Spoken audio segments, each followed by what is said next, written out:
অন্তর্বর্তী সরকারের প্রতি সবার আস্থাকে প্রশ্নহীন রাখতে হবে, তারেক রহমান নির্বাচনী রোডম্যাপ দেওয়ার দাবি। যৌক্তিক সময়ে রোডম্যাপ হবে, নির্বাচনী ব্যবস্থা ঢেলে সাজাতে হবে বলছেন উপদেষ্টারা। ছাত্র জনতা আন্দোলনে ১,৫৮১ জন নিহতের তথ্য উপকমিটির জেলা পর্যায়ে যাচাইয়ের পর চূড়ান্ত হবে।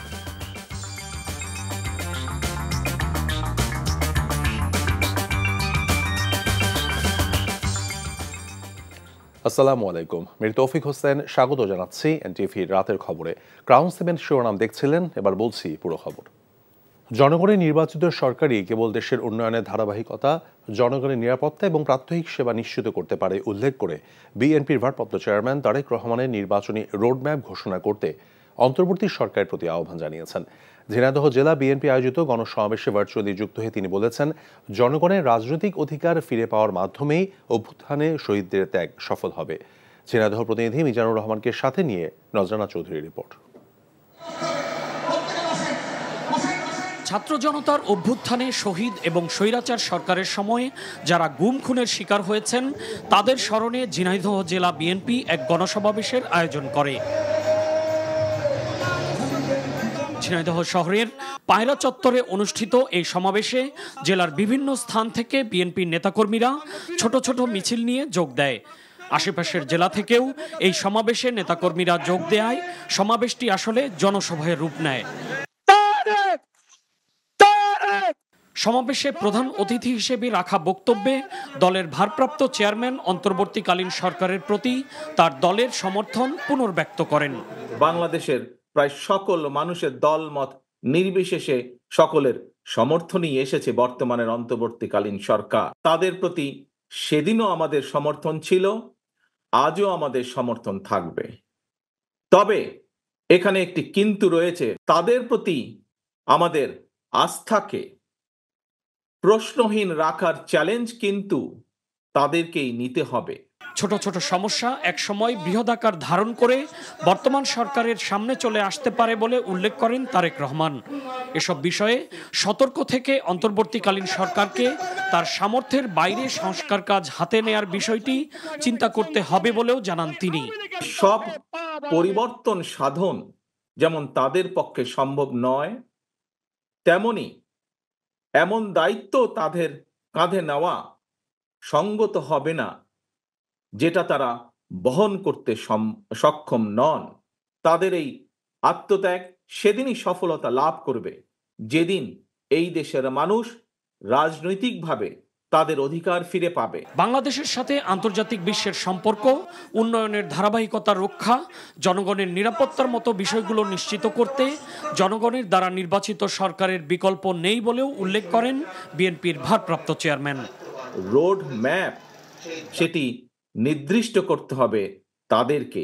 উন্নয়নের ধারাবাহিকতা, তৃণমূল পর্যায়ে জনগণের নিরাপত্তা, প্রাত্যহিক সুবিধা সবকিছুই কিন্তু দিতে পারে একমাত্র জনগণ দ্বারা নির্বাচিত একটি সরকার। আমাদের যদি এই বিষয়গুলোকে খেয়াল রাখতে হয় তাহলে অবশ্যই নির্বাচিত সরকারের কোনো বিকল্প নেই। জনগণের প্রত্যাশা অনুযায়ী দেশ গড়ার কাজে মনোনিবেশ করার জন্য বিএনপি নেতাকর্মীদের প্রতি আহ্বান জানান তারেক। Nazrana Chowdhury, NTV news, Dhaka. অন্তর্বর্তী সরকার যৌক্তিক সময়ের মধ্যেই তাদের রোডম্যাপ প্রকাশ করবে বলে জানালেন নৌ পরিবহন উপদেষ্টা অবসরপ্রাপ্ত brigadier general M Sakhawat Hossain. July আগস্টের গণহত্যার অভিযুক্তরা যে যেখানেই থাকুক তাদের বিচার হওয়া উচিত বলে মন্তব্য করেন তিনি। আর স্থানীয় সরকার উপদেষ্টা এএফ হাসান আরফি বলেছেন, দেশের নির্বাচন ব্যবস্থাকেই ঢেলে সাজাতে হবে। রাজধানীতে আলাদা অনুষ্ঠানে তারা এসব কথা বলেন। হাসানুল শাওনের রিপোর্ট। রাজধানীর বিআইআইএসএস মিলনায়তনে সেন্টার ফর গভর্নেন্স স্টাডিজের গণতান্ত্রিক পুনর্গঠনের এই আলোচনা। বক্তারা বলেন, জুলাই আগস্টের গণহত্যার দোষীদের বিচারের কার্যকর উদ্যোগ নেয়ার পাশাপাশি ৫ আগস্ট সরকার পতনের পর সেনানিবাসে আশ্রয় নেওয়া ৬২৬ জনের নামের তালিকা প্রকাশ হওয়া উচিত। যারা এখন পর্যন্ত আমরা জানি যে সেনাবাহিনী বলছে নাই, আমার কাছে সব চলে গেছে, কোন জায়গায় গেছে জানি না, ওনার কাছ থেকে কতজন ছিল এবং ওনার কাছে কিভাবে বের হলো, এই দুটো জিনিস রিপোর্ট আমাদের জানার দরকার। এই সরকার 1 নম্বর কাজটা করে নাই, সে জুলাই আগস্টে ঘটে যাওয়া বাংলাদেশের নৃশংসতম গণহত্যার কোনো তদন্ত কমিটি করে নাই। আমরা এখনো জানি না কয়জন মানুষ খুন হয়েছেন, কয়জন মানুষ শহীদ হয়েছেন। এ সময় নৌ পরিবহন উপদেষ্টা বলেন, সবার মতামত নিয়েই বড় ধরনের সংস্কারগুলো করা হবে। 6 জনকে দেওয়া হয়েছে যারা সংস্কারটা করবেন, তারা নিজেরাও একটা রোডম্যাপ দেবেন, কিন্তু কি কি করবেন, কবে কবে শেষ হবে। অনেকগুলো কাজ যেগুলো ডিসাইড করার পরে রোডম্যাপটা হবে, আমি এটা মনে করি, আশা করি। বাট ডেফিনেটলি আমি মনে করি একটা রোডম্যাপ হবে। মাত্র 2 মাস, এখনো ব্যাপারটা হলো কনসলিডেশনের ব্যাপার আছে। গণহত্যার সাথে জড়িতদের বিচার প্রসঙ্গেও কথা বলেন M Sakhawat Hossain. In one word, it was a draconian government and was a draconian. আমি তো মনে করি all these people নিয়ে আসার দরকার নেই, in absentia they should be tried. তিনি আরও জানান, নৌ পরিবহন মন্ত্রণালয়ের নামের মধ্যে নৌকা শব্দটি থাকায় নাম পরিবর্তন করে জাহাজ ও বন্দর মন্ত্রণালয় করার প্রস্তাব করা হবে। নৌকা না হবে, আমি তো নৌকা চালাই, জাহাজ চালাই। I'll just change. Tomorrow, inshallah, I will see that I have suggested change. এটার নাম হবে জাহাজ ও বন্দর মন্ত্রণালয়। অন্যদিকে সিরডাপ মিলনায়তনে গভর্নেন্স অ্যাডভোকেসি ফোরাম আয়োজিত সংলাপে আরেক উপদেষ্টা এএফ হাসান আরিফ বলেন, নির্বাচনকে স্বচ্ছ করতে নির্বাচন প্রক্রিয়াকেই উন্নত করতে হবে। নির্বাচন প্রক্রিয়া ঠিক করতে হবে, দলীয় কন্ট্রোল ওভার দি ইউনিয়ন পরিষদ ইলেকশন, উপজেলা ইলেকশন, জেলা পর্যায়ে যে ইলেকশন হয় সেগুলি থেকে মুক্ত করতে হবে, তবে এটা সম্ভব হবে।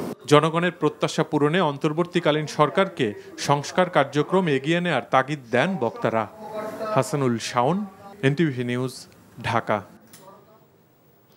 বৈষম্য বিরোধী ছাত্র আন্দোলনে 1581 জন শহীদের তথ্য দিয়েছে বৈষম্য বিরোধী ছাত্র আন্দোলনের স্বাস্থ্য বিষয়ক কেন্দ্রীয় উপকমিটি। বিকেলে টিএসসিতে সংবাদ সম্মেলনে জুলাই আগস্টের ঘটনায় শহীদ ও তাদের আহতদের সর্বশেষে তথ্য জানানো হয়। সব তথ্য যাচাই করে স্বাস্থ্য মন্ত্রণালয় গঠিত চূড়ান্ত কমিটি তালিকা প্রকাশ করবে বলেও জানানো হয়েছে। রিপোর্টার জানাচ্ছেন হাসান জাভেদ। জুলাই আগস্টে ছাত্র জনতার গণ অভ্যুত্থানে শহীদ ও আহতদের তালিকা প্রণয়নে বেশ কয়েকটি কমিটি কাজ করছে, তবে চূড়ান্ত তালিকা প্রকাশ করবে স্বাস্থ্য মন্ত্রণালয়ের কমিটি। বৈষম্য বিরোধী ছাত্র আন্দোলনের স্বাস্থ্য বিষয়ক উপকমিটি সংবাদ সম্মেলনে শহীদদের সর্বশেষ তথ্য জানায়। আজকের যে সংখ্যাটা আমরা শহীদদের যে তালিকাটা পেয়েছি সেটা হলো 1581। এই 1581টা আমরা প্রত্যেককে ফোন দিয়ে পেয়েছি। ডেটাটার মধ্যে ডুপ্লিকেশন যাতে আবার না হয়, কোনো মিস ইনফরমেশন না হয়, কোনো পলিটিক্যাল পার্টি বা কোনো বিজনেস মাফিয়া যাতে সুযোগ না নিতে পারে, আমরা সেদিকে সতর্ক দৃষ্টি রাখবো। এবং ডিসি অফিস থেকে যে ডেটাটা পাবলিশ হয়েছে স্বাস্থ্য মন্ত্রণালয় থেকে, সেখানেও ডুপ্লিকেশন আছে, সেগুলো নিয়ে আমরা কথা বলেছি। তারা জানান, প্রাথমিক তালিকাটি যাচাই বাছাইয়ের জন্য জেলা প্রশাসকের নেতৃত্বে গঠিত কমিটির কাছে পাঠানো হবে। যাচাইয়ের পর চূড়ান্ত তালিকা স্বাস্থ্য মন্ত্রণালয়ের কাছে জমা হবে।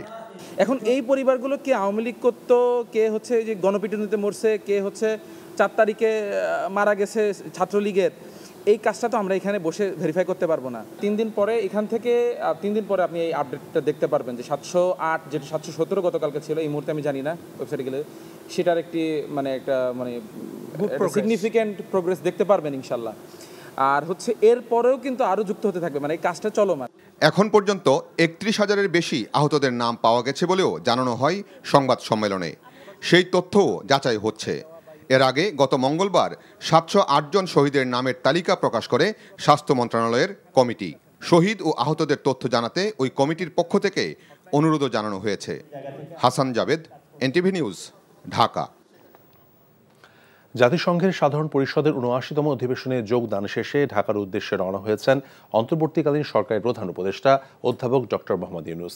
নিউ ইয়র্ক স্থানীয় সময় শুক্রবার রাত 9:30টায় কাতার এয়ারওয়েজের একটি নিয়মিত ফ্লাইটে তিনি জন এফ কেনেডি আন্তর্জাতিক বিমানবন্দর ত্যাগ করেন। আজ রাত 2:15টায় তার ঢাকার শাহজালাল আন্তর্জাতিক বিমানবন্দরে অবতরণ করার কথা রয়েছে। এর আগে শুক্রবার সকালে জাতিসংঘের সাধারণ পরিষদের অধিবেশনে বক্তব্য রাখেন ডক্টর ইউনূস। 23 সেপ্টেম্বর নিউ ইয়র্কে আসার পর প্রধান উপদেষ্টা যুক্তরাষ্ট্রের প্রেসিডেন্ট জো বাইডেন সহ 12টি দেশের রাষ্ট্র এবং সরকার প্রধান এবং 40টি আন্তর্জাতিক সংস্থার প্রধানের সঙ্গে বৈঠক করেছেন।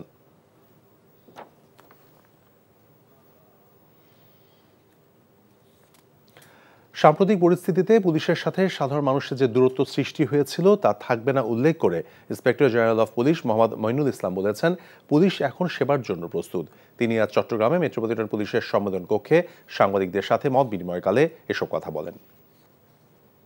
জনগণের আস্থা পুলিশি কার্যক্রমের মাধ্যমে ফিরিয়ে আনতে চাই, যাতে করে সত্যিকার অর্থে জনগণ পুলিশকে তাদের বন্ধু মনে করে এবং সেই অর্থে সেইভাবে আমরা কাজ করতে চাই। সামনে আমাদের সনাতন ধর্মাবলম্বী ভাইদের দুর্গোৎসব তারা উৎসবের মাধ্যমে দিয়ে পালন করবে এবং সেখানে আমাদের পরিপূর্ণ নিরাপত্তা ব্যবস্থা থাকবে। কেউ যাতে কোনো ধরনের বিশৃঙ্খলা তৈরি করতে না পারে সে ব্যাপারে আমরা তৎপর আছি।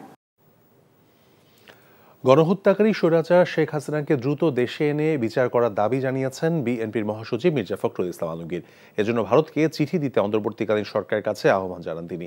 বিকেলে গাজীপুরে কোনাবাড়িতে শ্রমিক সমাবেশে সব কথা বলেন তিনি। বিদেশি শক্তির সঙ্গে হাত মিলিয়ে স্বৈরাচারের প্রেতাত্মারা গার্মেন্টস শিল্পকে ধ্বংস করতে চায় বলে অভিযোগ করেন মির্জা ফখরুল। নূর হোসেনের রিপোর্ট, সাথে ছিলেন গাজীপুরের নাসির আহমেদ। গার্মেন্টস ও ঔষধ শিল্পে বিশৃঙ্খলা সৃষ্টিকারীদের প্রতিরোধ ও শ্রমজীবী মানুষের নিয়মিত বেতন ভাতা পরিশোধের দাবিতে গাজীপুরের কোনাবাড়ি ডিগ্রি কলেজ মাঠে শ্রমিক সমাবেশ করে গাজীপুর জেলা ও মহানগর শ্রমিক দল।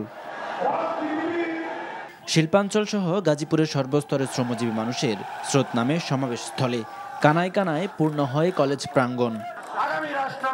সমাবেশে যোগ দিয়ে বিএনপির কেন্দ্রীয় নেতারা বলেন, পরাজিত শক্তির প্রেতাত্মারা দেশের অর্থনীতি ধ্বংস করতে গার্মেন্টস শিল্পে অস্থিরতা তৈরি করছে। শুধু তারাই নয়, তাদের এই দেশীয় এবং বিদেশি দূষররা একসাথে মিলিত হয়ে এই গাজীপুর শুধু নয়, যেখানে শ্রমিক অধ্যুষিত, কারখানা অধ্যুষিত, কল কারখানা রয়েছে, গার্মেন্টস বলেন, ঔষধ শিল্প বলেন, যে কোনো কল কারখানা বলেন, সেগুলোর চাকাকে বন্ধ করে দেওয়া।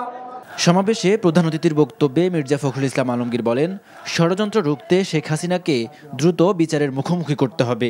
ভারতের কাছে চিঠি দিতে অন্তর্বর্তীকালীন সরকারকে পরামর্শ দেন তিনি। আপনারা অবিলম্বে গণহত্যাকারী, দেশ ধ্বংসকারী, রাষ্ট্রবিরোধী, গণতন্ত্রবিরোধী শেখ হাসিনাকে দেশে ফিরিয়ে নিয়ে এসে অভিযোগগুলোর ভিত্তিতে বিচারের দাবিতে ভারতের কাছে চিঠি দেন তাকে ফেরত দেওয়ার জন্য। ফ্যাসিবাদের বিরুদ্ধে লড়াই করা দলগুলোর মধ্যে পরিকল্পিতভাবে বিভক্তি তৈরির চেষ্টা হচ্ছে জানিয়ে মির্জা ফখরুল বলেন, দেশের স্বার্থে যে কোনো মূল্যে জাতীয় ঐক্য ধরে রাখতে হবে। ভাগ করার চেষ্টা করা হচ্ছে। আমরা যে লড়াইটা করেছি গত 15-16 বছর ধরে, লড়াইটার সবাই ঐক্যবদ্ধ হয়ে করেছি। আমরা বারবার ডাক দিয়েছি জাতীয় ঐক্যের। আমাদের ভারপ্রাপ্ত চেয়ারম্যান সাহেব তারেক রহমান সাহেব জাতীয় ঐক্যের ডাক দিয়েছেন। মালিক শ্রমিকদের আলাপ আলোচনার মাধ্যমে গার্মেন্টস শিল্পের সংকট নিরসনের আহ্বানও জানান বিএনপি মহাসচিব। নূর হোসেন, এনটিভি নিউজ, গাজীপুর। সকল রাজনৈতিক দলের সঙ্গে বসে সংস্কারের রোডম্যাপ তৈরি করে যৌক্তিক সময়ের মধ্যে নির্বাচন দিতে অন্তর্বর্তী সরকারের প্রতি আহ্বান জানিয়েছেন জামায়াতে ইসলামীর আমির ডাক্তার শফিকুর রহমান। শনিবার বিকেলে পাবনা এডওয়ার্ড কলেজ মাঠে জেলা জামায়াতে ইসলামীর আয়োজনে বৈষম্য বিরোধী ছাত্র আন্দোলনে শহীদ পরিবার এবং আহতদের সঙ্গে সাক্ষাৎ এবং সুধী সমাবেশে প্রধান অতিথির বক্তব্যে তিনি এসব কথা বলেন। বর্তমান শিক্ষা সংস্কার কমিশনকে আগস্ট বিপ্লবের আদর্শে ঢেলে নতুন করে সাজাতে সরকারের প্রতি আহ্বান জানান জামায়াতের আমির। জেলা জামায়াতের আমির অধ্যাপক আবু তালেব মণ্ডলের সভাপতিত্বে জেলা সেক্রেটারির অধ্যক্ষ হাফেজ মাওলানা ইকবাল এবং কেন্দ্রীয় জামায়াতের সহকারী সেক্রেটারি জেনারেল মাওলানা রফিকুল ইসলাম খানও বক্তব্য রাখেন।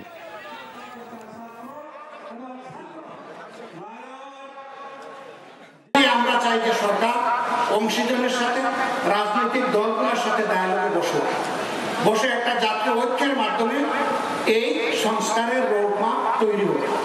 এই রোডম্যাপ যখন তৈরি হবে এবং সফলভাবে বাস্তবায়ন হবে, তার হাত ধরেই নির্বাচনের রোডম্যাপ ঘোষণা করতে হবে ইনশাআল্লাহ। নাস্তিকদের প্রতিনিধিত্ব সেই শিক্ষা কমিশনের নেই কেন?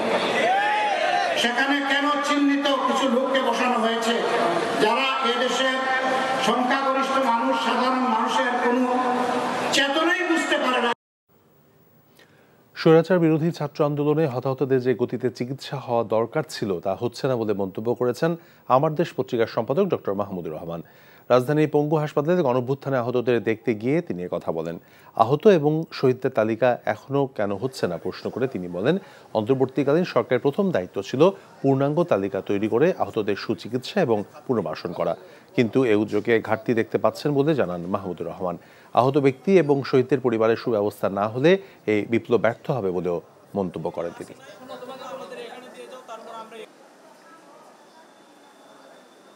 আর একটা দেখলাম দিনমজুরের ছেলে পা হারিয়েছে, তার সামনে কি ভবিষ্যৎ। আর একজন দেখলাম এক বিধবা মায়ের সন্তান, একমাত্র সন্তান, তারও পা কেটে ফেলতে হয়েছে। আমি কিছু কিছু বিষয়ে একটু হতাশ হয়েছি, দুঃখ পেয়েছি। আমি অনেকেরই দেখলাম যে তাদের চিকিৎসা এখনো মনে হচ্ছে যে গতিতে হওয়া দরকার ছিল সেই গতিটা হচ্ছে না।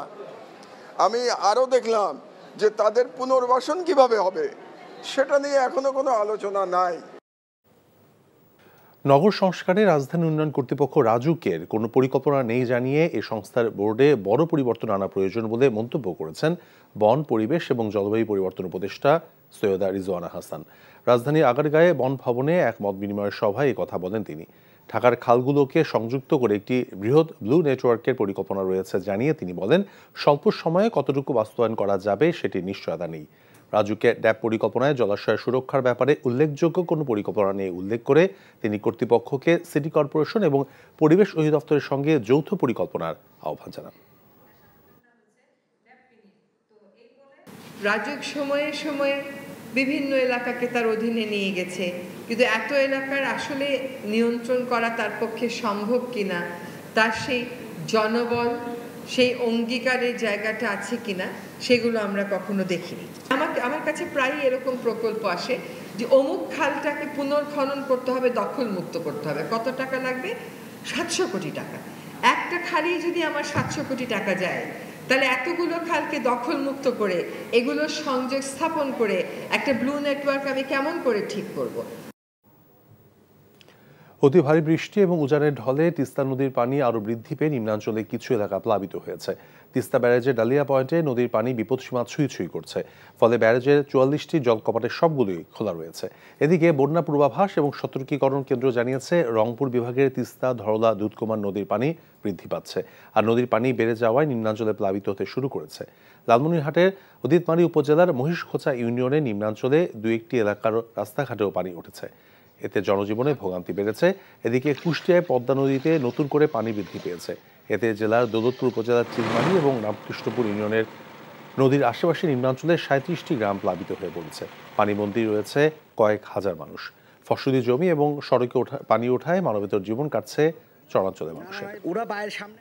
ছাত্র জনতার গণঅভ্যুত্থানের পর স্বৈরাচার শেখ হাসিনার পাশাপাশি পালিয়েছেন সিটি কর্পোরেশনের যারা দলীয় প্রভাবে কাজ করত সেই ঠিকাদাররাও, যার কারণে ঢাকা উত্তর সিটি কর্পোরেশন এলাকায় বন্ধ রয়েছে সড়ক সংস্কারের কাজ। এর ফলে খানাখন্দে চরম ভোগান্তিতে মোহাম্মদপুর, লালমাটিয়া, মিরপুর এলাকার বাসিন্দারা। রনি রায়হানের ছবিতে আরও জানাচ্ছেন নজিবুর রহমান। রাজধানীর লালমাটিয়া সড়কের এমন বেহাল দশা গেল কয়েক মাস ধরে। ঠিকাদার প্রতিষ্ঠান কাজ শেষ না করেই গা ঢাকা দিয়েছে, তাই বর্ষা মৌসুমে ভয়াবহ দুর্ভোগে মানুষ। আমাদের ছেলেমেয়েরা এই দিক দিয়ে স্কুলে আসা যাওয়া করতে পারে না, যারা এই কাজটা করে যেন তাড়াতাড়ি এই কাজটা করে আমাদের ভোগান্তি থেকে আমাদেরকে জন্য রেখাই দেয়। চিপা চাপা অধিক যত রাস্তা আছে মামা, একবারে এত করে কারণ কাটছে মামা, বন্ধ করে না, এত কষ্ট হয় আমাদের, আমরা ইনকাম করতে পারি না। এমন সমস্যা আছে মোহাম্মদপুর, মিরপুর সহ ঢাকা উত্তর সিটি কর্পোরেশনের অনেক এলাকায়। সিটি কর্পোরেশনের তথ্য বলছে, শেখ হাসিনা সরকারের পতনের পর 8টি ঠিকাদারি প্রতিষ্ঠান পালিয়েছে। এতে অনেক এলাকায় কাজ অসম্পূর্ণ থাকায় বিপাকে নগরবাসী। এমন পরিস্থিতি দ্রুত সমাধানের কথা জানিয়েছে ডিএনসিসির প্রধান নির্বাহী কর্মকর্তা। আমরা অন গ্রাউন্ডে চেষ্টা করছি তাদেরকে যাতে যে কোনোভাবে আসে তারা, এবং কোনো কোনো ক্ষেত্রে এসছে। একদমই যারা আসেনি তাদের টেন্ডার বাতিল করে, আমরা যেটা বিধিবদ্ধ প্রক্রিয়া আছে বাতিল করে আমরা পরবর্তী পদক্ষেপে, যেটা as per public procurement rules and অ্যাক্টে যেভাবে আছে সেভাবে আমরা অগ্রসর হচ্ছি। বছরের পর বছর ধরে চলা টেন্ডার বাণিজ্য এমন পরিস্থিতির কারণ বলে মত বিশেষজ্ঞদের। তারা বলছেন, অসাধু ঠিকাদার ব্যবসায়ীদের কালো তালিকাভুক্ত করা এখন সময়ের দাবি। যারা পালিয়েছেন তার মানে তাদের হয়তো কোনো এক ধরনের ভীতি আছে, সেই ভীতির উৎস কি সেটা খুঁজে বের করা দরকার। এই ঠিকাদারদের এই যদি পরিচয় থাকে রাজনৈতিক পরিচয়, তাহলে সেটা হবে। কাজের যারা যখন আমরা বন্টন করব, অবশ্যই যেটা আমাদের টেন্ডার প্রক্রিয়াতে যিনি সবচেয়ে বেশি যোগ্য তাকে দেওয়া উচিত, আর যিনি পাবেন তিনি যদি ডেলিভার না করতে পারেন পরবর্তীতে কালো তালিকা ভুক্তি করে পরবর্তীতে তাকে বাদ দেওয়া উচিত। অল্প বৃষ্টিতে রাজধানীর বেশিরভাগ সড়ক তলিয়ে যাওয়া সহ সড়কের বেহাল দশার জন্য সিটি কর্পোরেশনের অবহেলাকে দায়ী করছেন নগর বিশ্লেষকরা। Najibur Rahman, NTV news, Dhaka. ক্ষুদে বিজ্ঞানীদের আবিষ্কার আর হরেক রকম প্রজেক্ট নিয়ে আয়োজিত হলো সুবর্ণ জয়ন্তী বিজ্ঞান মেলার। 56 জেলার 118টি টিম অংশ নেয় এই আয়োজনে। উদ্ভাবনী শক্তি নিয়ে বানানো বিভিন্ন প্রকল্প নিয়ে হাজির হন স্কুলের শিক্ষার্থীরা। আয়োজকরা জানান, শিক্ষার্থীদের ভেতর চিন্তার শক্তি বাড়ানো এবং বিজ্ঞানের প্রতি আগ্রহ সৃষ্টি করাই এই আয়োজনের লক্ষ্য। আরও জানাচ্ছেন শফি মাহমুদ সাগর। এক ঝাঁক ক্ষুদে বিজ্ঞানী হাজির হয়েছে নিজেদের বানানো নানা বৈজ্ঞানিক মডেল নিয়ে। কেউ বানিয়েছে সবুজ শহরের ডিজাইন, কেউ এনেছে পরিবেশ বান্ধব শিল্প প্রতিষ্ঠানের মডেল, কেউ বা তৈরি করেছে এমন সেন্সর ব্যবস্থা যা বন্যায় আগাম সতর্ক করবে গ্রামবাসীকে। 2016 সালের বিজ্ঞান মেলায় দ্বিতীয় হওয়া বৈষম্যবিরোধী ছাত্র আন্দোলনে শহীদ এআইইউবির শিক্ষার্থী জাহিদুজ্জামান তানফিনকে স্মরণ করে শুরু হয় এবারের আয়োজনের। জাহিদুজ্জামান তানফিন ভাই আমাদের ফুলকুরির ছিলেন, অনেক স্বপ্ন ছিল বিজ্ঞানী হবেন এবং ছোটকাল থেকেই উনি বিজ্ঞান চর্চার সাথে ছিলেন। আমার ছেলে যদি বেঁচে থাকতো আমি আরও গর্ববোধ করতাম তানভীরের এই ব্যাপারটা নিয়ে। আরও অনেক দূর যেতে পারতো যদি আল্লাহ ওকে বাঁচায় রাখতো। রাজধানীর জাতীয় বিজ্ঞান ও প্রযুক্তি জাদুঘর শনিবার সারাদিন মুখর ছিল ক্ষুদে বিজ্ঞানী আর দর্শনার্থীদের পদচারণায়। ফুলকুরি বিজ্ঞান চক্রের আয়োজনে এই মেলায় সারা দেশের 118টি শিক্ষা প্রতিষ্ঠানের শিক্ষার্থীরা হাজির হয় তাদের প্রজেক্ট নিয়ে। আমি এখানে যে প্রজেক্টটি দেখাচ্ছি সেটি হলো একটি বন্যা প্রতিরক্ষা ব্যবস্থা। এই ব্যবস্থা আমি বানিয়েছি যারা গ্রামের লোক, যারা গ্রামে বসবাস করে তাদের নিরাপত্তার জন্য। আমরা ফোকাস করেছি পরিবেশের দিকে। আমরা এই ইকো ফ্যাক্টরিটা রয়েছে, যে ক্ষেত্রে এই স্মোক টাওয়ারটা এই বায়ুগুলোকে নিবে এবং রিফাইন করে এই সাইড দিয়ে বের করে দিবে। আমার এই প্রকল্পের নাম হচ্ছে বায়োগ্যাস ও পাইরোলাইসিস এসএস প্ল্যান্ট। বিভিন্ন দেশে আমি দেখেছি যে ময়লা থেকে পরিশোধন প্রক্রিয়া বিভিন্ন পরিশোধন করতেছে, সেই প্রক্রিয়া দেখে আমি উদ্বুদ্ধ হয়ে আমার এই প্রকল্পটা বানাবো। আমরা দোকান থেকে ব্লেন্ডার মেশিন কিনে এনে বিদ্যুৎ দিয়ে চালাই, এর বিদ্যুৎ খরচ না করে। আমরা এই ব্যাটারির সাহায্যে ইটা দিয়ে সহজে সবকিছু কেটে বা সহজে সবকিছু জুস করে খেতে পারবো।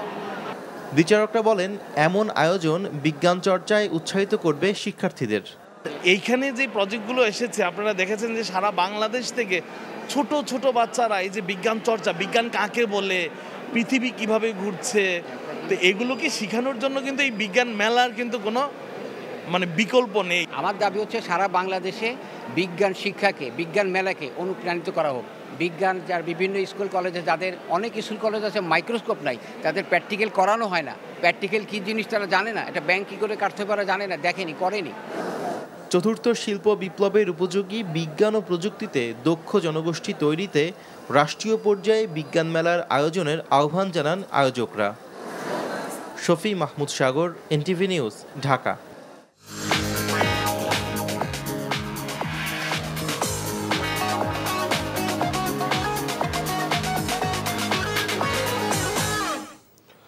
নগদ নিবেদিত অর্থনীতির খবর। বেনাপোল স্থলবন্দর দিয়ে গত 2 দিনে 99 মেট্রিক টন ইলিশ রফতানি হয়েছে ভারতে। বেনাপোল বন্দরের উপপরিচালক রাষ্ট্রদূত সজীব নাজির জানান, গত বৃহস্পতিবার বেনাপোল স্থলবন্দর দিয়ে 20টি ট্রাকে করে 54 মেট্রিক টন ইলিশ রফতানি হয়। শনিবার 15টি ট্রাকে 45 মেট্রিক টন ইলিশ রফতানি হয়েছে। প্রতি কেজি ইলিশ রফতানি হচ্ছে $10, যা বাংলাদেশি মুদ্রায় 1180 টাকা দরে। দেশীয় বাজারে 1 কেজি ইলিশের মূল্য 1650 টাকা।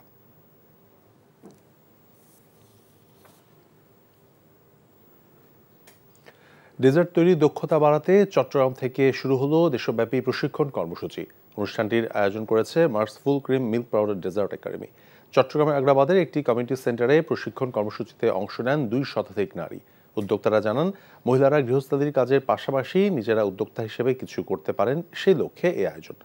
এর আগে অনলাইনে ব্যাপক সাড়া পাওয়ায় অফলাইনে প্রশিক্ষণ শুরু করা হলো বলে জানান তিনি। এ ধরনের আয়োজন উদ্যোক্তা সৃষ্টিতে সুফল বয়ে আনবে বলে আশা অংশগ্রহণকারীদের।